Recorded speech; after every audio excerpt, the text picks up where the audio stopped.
North Korea says the Trump administration's decision to label it a state sponsor of terrorism is a serious provocation. A government statement released by North Korean state media called the designation a, quote, violent infringement upon our dignified country. Kim Jong Un's regime has not said anything about the dramatic escape of one of its soldiers who ran across the border into South Korea. Tracy is in Beijing with new details on the defector and what his condition might say about life in North Korea. Good morning. Good morning. So most North Korean defectors head north and cross the border with China. Trying to escape across the heavily armed border with South Korea is considered a suicide mission. But somehow this soldier survived and may now provide some valuable information. We don't yet know the identity of the North Korean soldier who daringly drove his army jeep to the border and then ran for his life. His former comrades fired off about 40 shots, hitting him at least 5 times.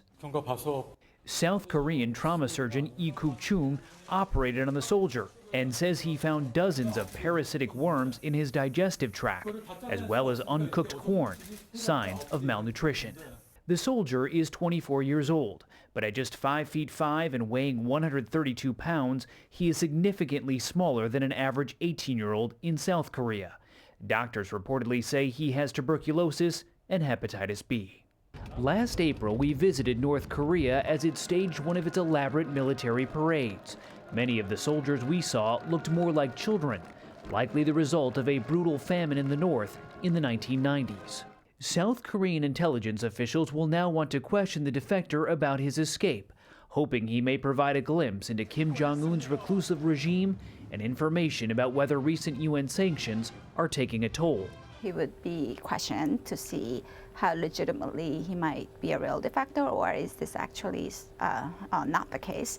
Suki Kim worked undercover as a teacher in North Korea for 6 months and has written extensively about defectors. She thinks this kind of escape is so rare and over the top that it could be a setup by North Korea to create an incident with the South, and the soldier is just a pawn.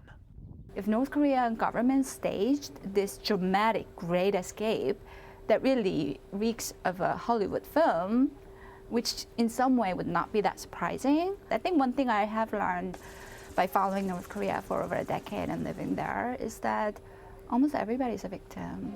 You know, they are just serving the great leader. South Korean media says that this soldier who crossed the border is suffering from depression and PTSD, and that doctors had to hang up a South Korean flag in his hospital room just to assure him that he actually did escape from North Korea. Vlad. Tracy in Beijing. Thank you, Ben.